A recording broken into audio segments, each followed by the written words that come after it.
Hi friends.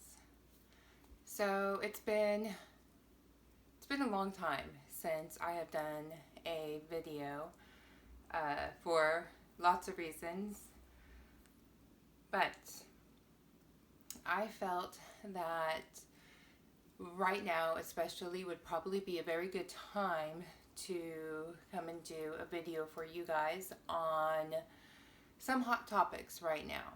So of course the hottest topic right now is racism.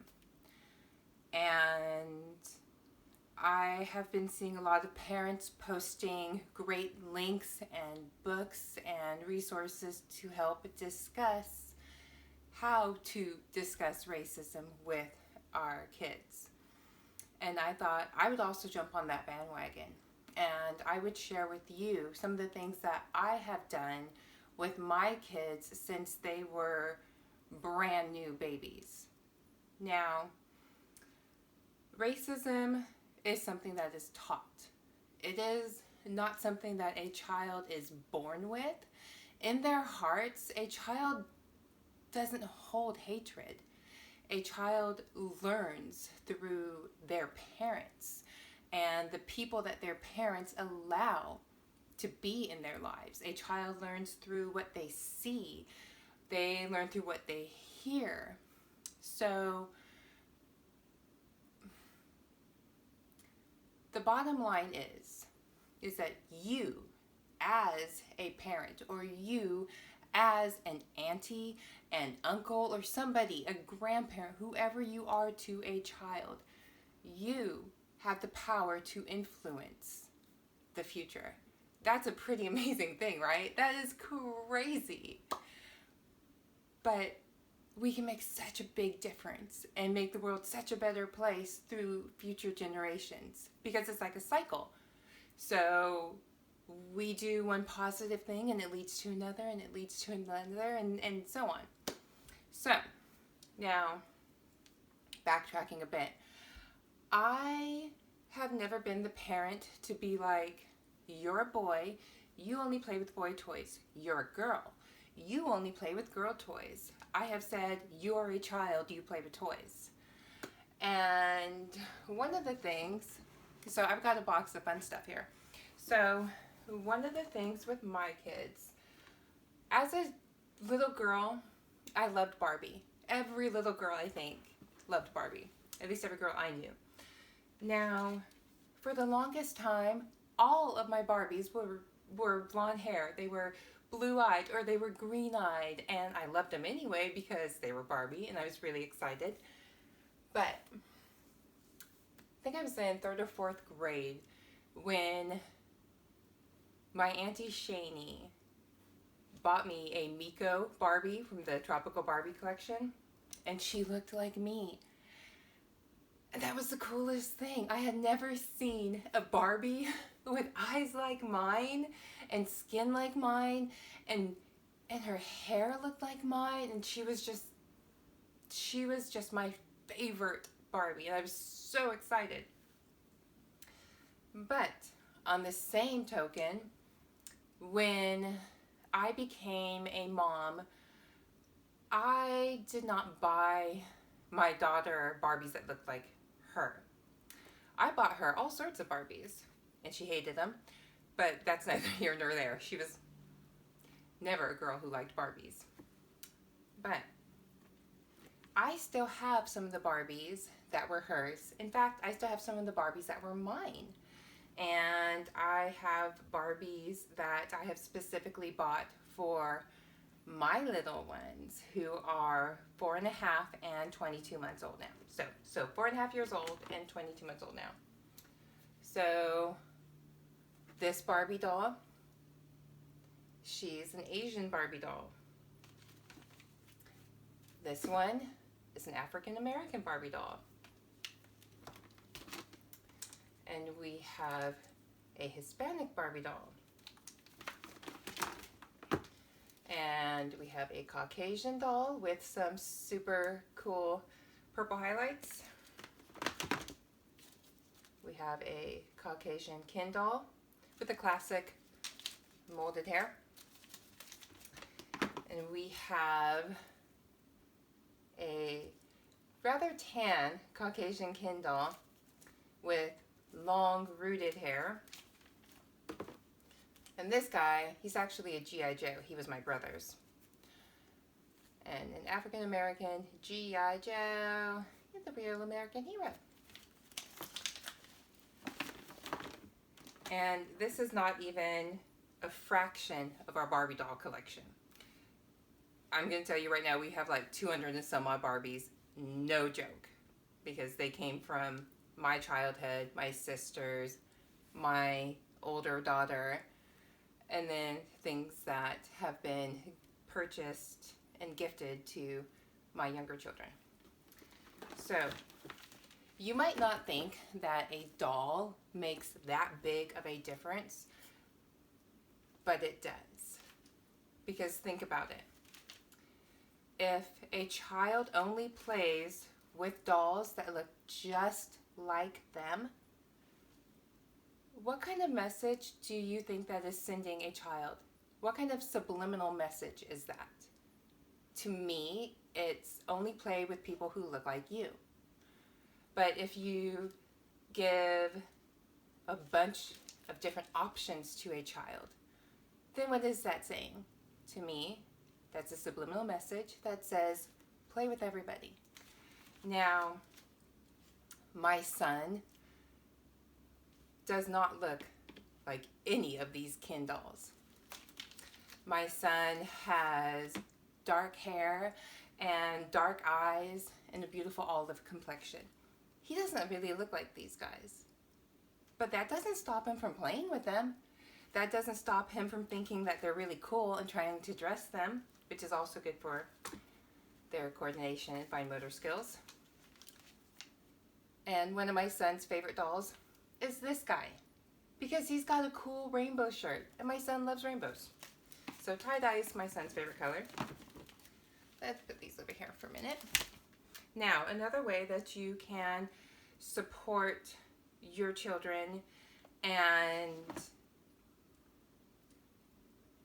take on racism headlong without sitting there and having a conversation about all of the atrocities with a 4.5-year-old, you can read them books like Celebrating Martin Luther King Jr. Day. This is a very fantastic book. I have used this for a couple of years now, and it's very short, and it's to the point, but it leaves a lot to be filled in.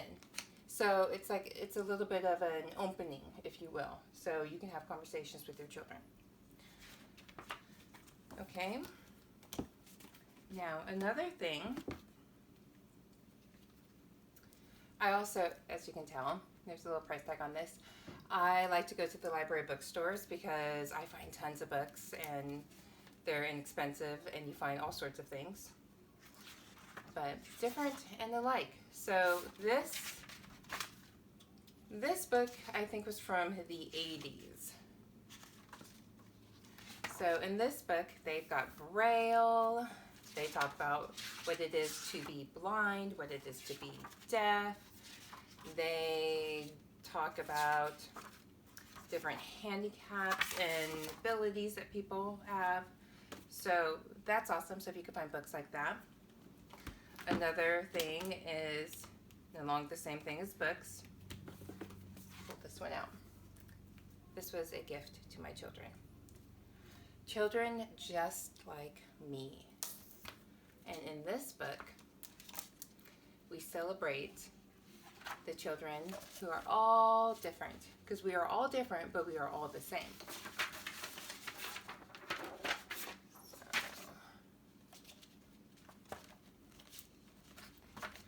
And they talk in this book about where the children are from. They talk about the children's families, what languages the children would speak. And the children themselves give little interviews. So this is Children Just Like Me, a unique celebration of children around the world. And of course, my son does notice that the children have different skin colors and eye colors and hair colors and clothes, and he does notice all of that. Children do notice that. But he notices how pretty they are, and he likes to look at all of these beautiful faces, and we talk about where these children came from and what they might like to do, and I show him on our map where these children are from, what continents they are from. So that's another way you can be supportive with your kids. And of course, you know, I am all about the social studies and social skills books with my kids. And I love the Learning to Get Along books. These are by Sherry J. Miners. Excuse me. And I really like these books. I actually discovered the books at the library bookstore in the little bargain section, just passing by, and picked up a couple that they had, and that was it. I started going on to Amazon and eBay and going back to the library and borrowing the books or buying the books, just because these are fantastic books for so many reasons. But the characters in the books are all different. And there's all sorts of different emotions that these characters are experiencing. Okay, so some of the kids in the stories, they go through something where maybe somebody's bullying them, and then somebody else comes and says, hey, that's not okay. We don't treat people like that. And another one is the Help Me Be Good series of books by Joy Berry. And these, I think, are from the 80s, maybe the early 90s. And these talk about things like being a bully, interrupting, being mean, being unfair.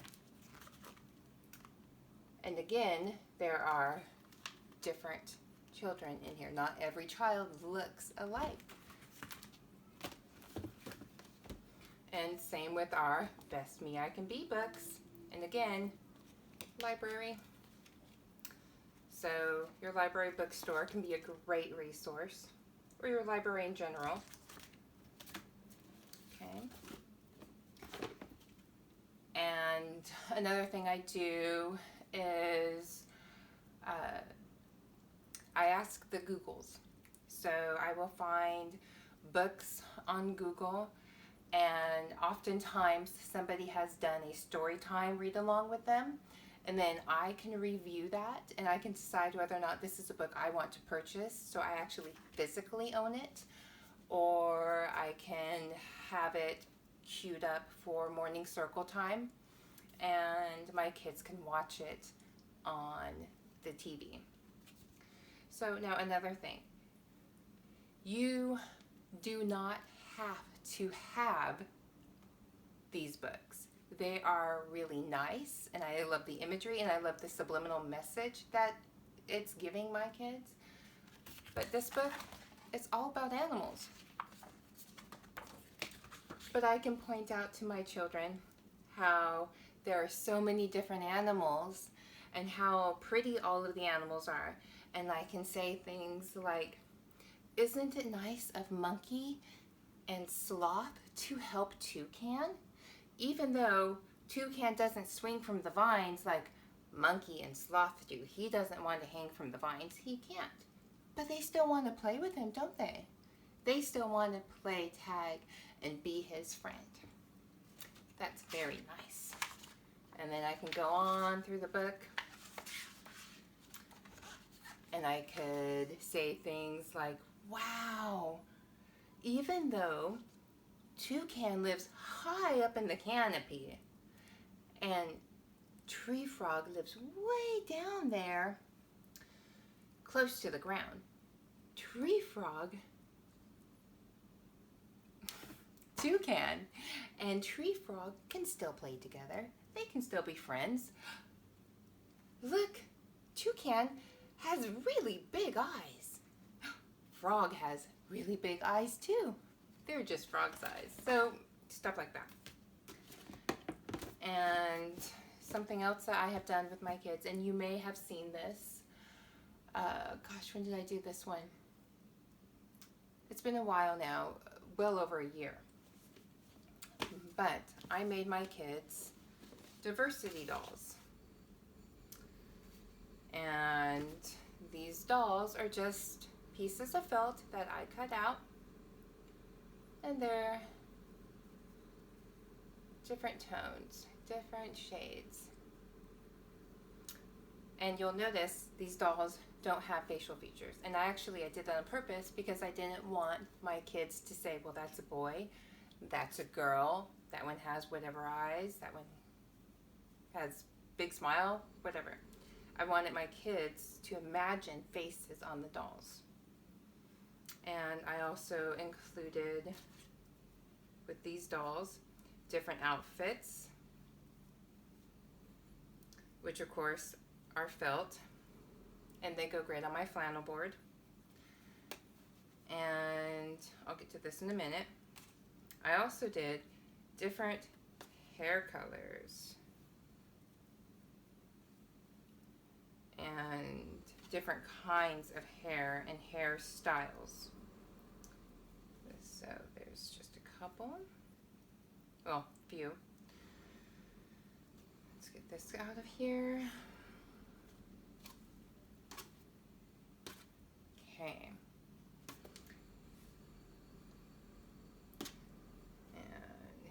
And here we are.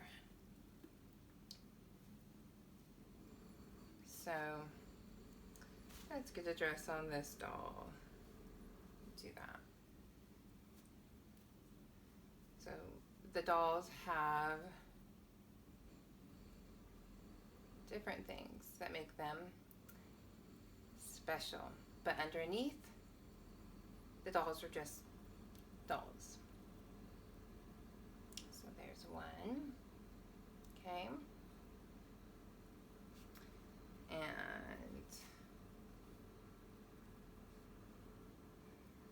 now my kids really like to play with these on the flannel board.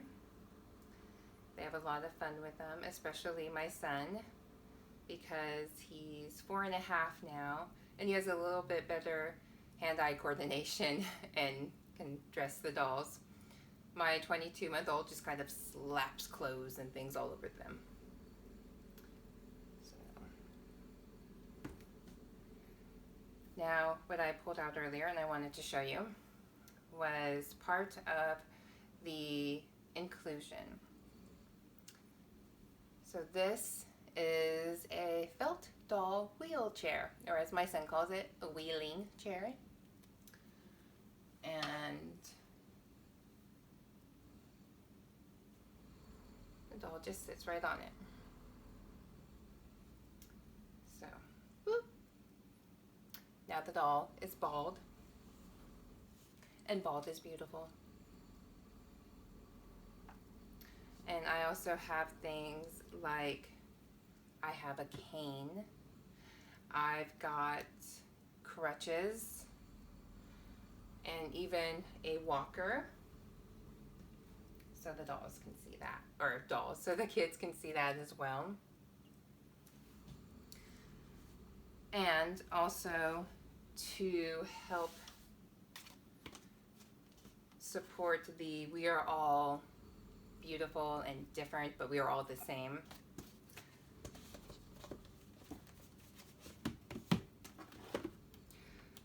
This is actually an awesome book, Outside In, and I think I found this online. But what I do with my kids, I will show them something like this, and I will ask, which one is a boy skeleton? don't know. And I will ask, which one of these has tan skin? I don't know.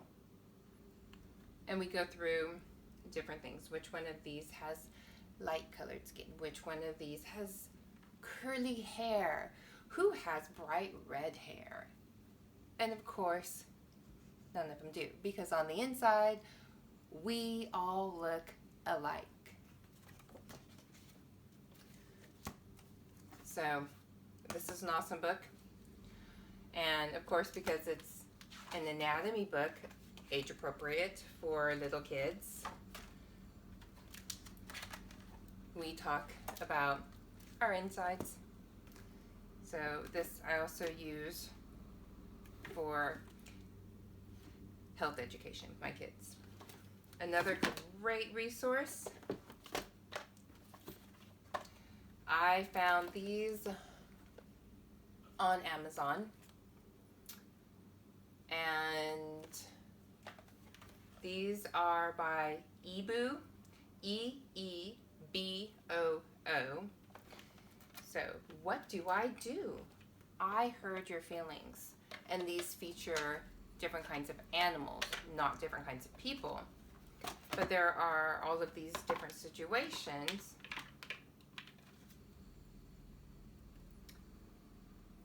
Why is rabbit crying? Why is cat crying? How can you tell that cat's tears are not from sadness? What should rabbit say to cat after the race? So these help open up conversations, and they're actually pretty effective, because my 22-month-old will come up to me and we will do these cards. She will ask for them and we will talk about what's going on. And she will say things like, cat feels frustrated, rabbit is sad. So here we are. You make a mess. What should you do when you make a mess? Clean up after yourself. And this even has things in here like manners. I think in this one of the other animals isn't sharing or is being mean to another animal. So that opens up conversations. And then I can also use these, which I found in the dollar spot at Target. But you might be able to find something similar on Amazon or somewhere else. So these are different emotions. And this opens up a conversation, because I can use them and spread them out. And I can use them with my kids, and we can talk about different things. And I can say, how would it make you feel if? And then they can find the cards. And of course, it also comes with its own cards, like, it's the first day of school. How do you feel when it's the first day of school? How do you feel when you see a new puppy? How do you feel when you win a game? Your friend says something mean to you. How do you feel when your friend says something mean to you? And of course, that can open up conversations. So really, everything is just a conversation starter. And before I wrap up this video, because I'm looking at the clock right now and quiet times are going to be over very soon. Okay.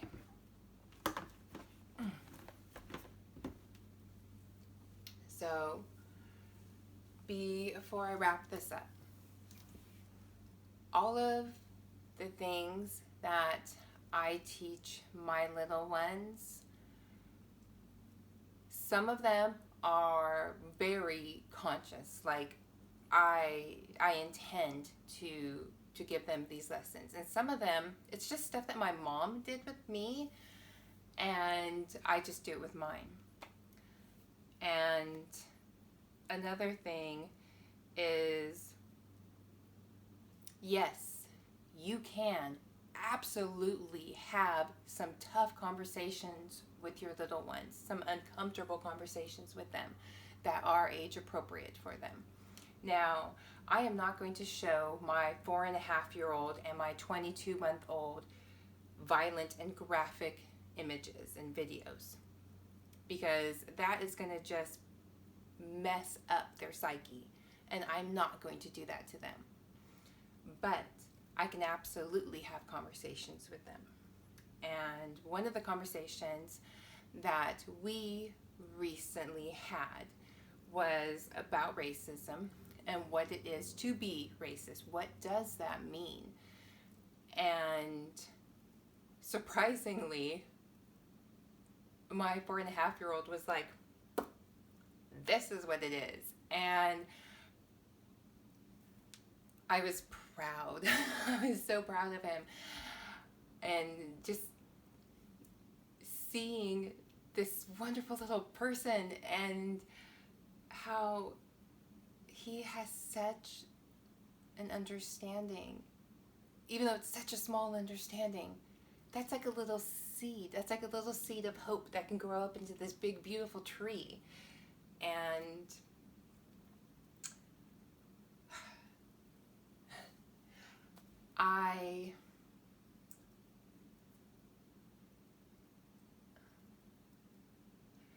so looking at my name, obviously, and looking at me, I don't look like a white girl because I'm only half.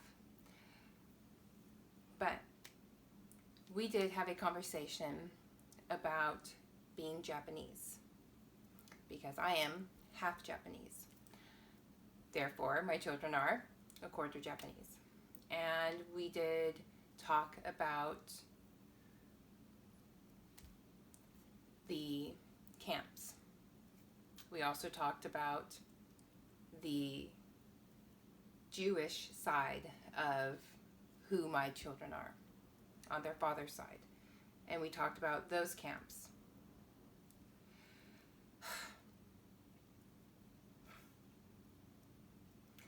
Now, quite obviously, we didn't talk about the atrocities and genocide, because those are not appropriate conversations to have with a little one.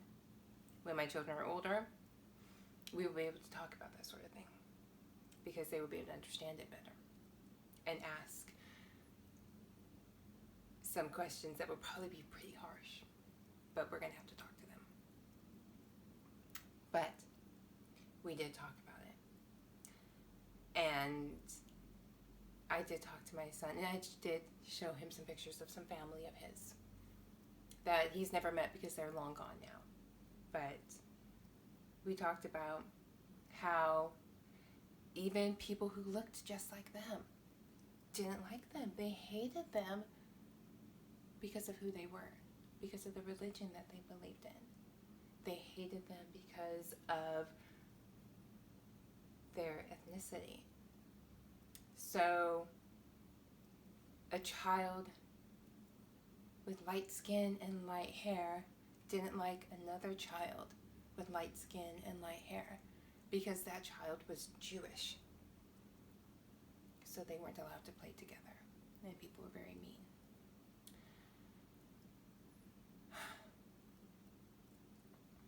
And then the conversation really didn't get super in depth, and it didn't go super long, but it was enough to put into my son's head that it is okay to have these conversations with me. It's okay to have these conversations with Mama and ask her questions, because I'm going to try to answer them. I'm going to try to do the best I can. But I wanted my son to understand that racism happens it is happening. And that it is not right. It's not okay.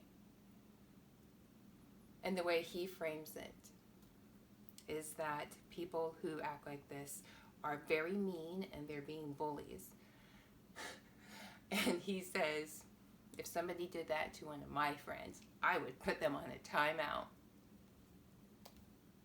So that's where he is at his age. Okay, I need a minute. So I gotta gather myself a bit.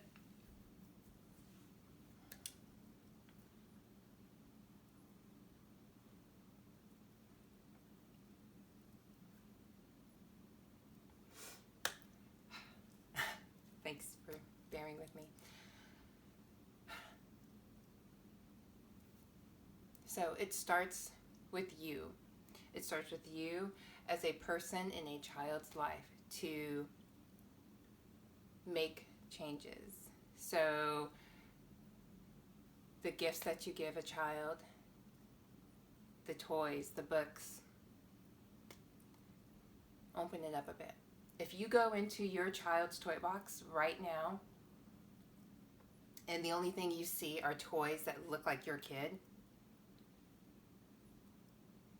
you can't use the excuse, so I didn't buy these toys, somebody else did. Because you have the ability to buy these toys for your kids. So you make the choice when you go to Target with that gift card that your kid got for Christmas or their birthday, and you pass up a toy that doesn't have the same skin color or look of your child, and you favor going for the toy that looks like your kid. And you know what? We all do that. But if that is the only type of doll or toy that you buy your kid, action figure, that's a problem, because it's a subliminal message. So yes, I absolutely have bought kids dolls and action figures that look like them, because it's nice to have something that looks like you. I know, I remember. But I have also said, all right, now you have a toy that looks like you. Let's get other toys. Let's get other faces.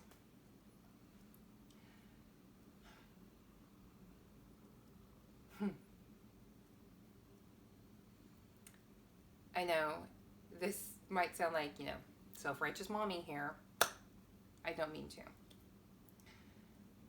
All I'm saying is, if you want to make changes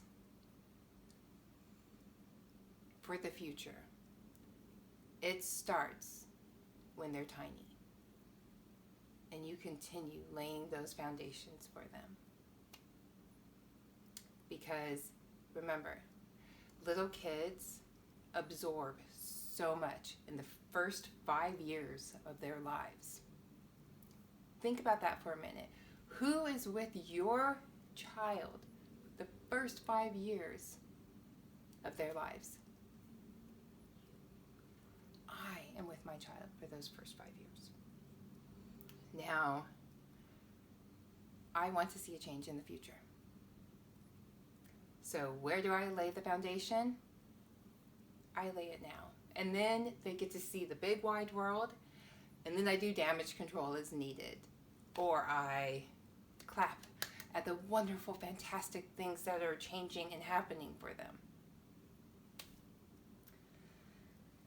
Okay, so I think I've said a lot, and it's a lot to digest, probably for the both of us. So I'm going to end this video with have an open mind, have an open heart.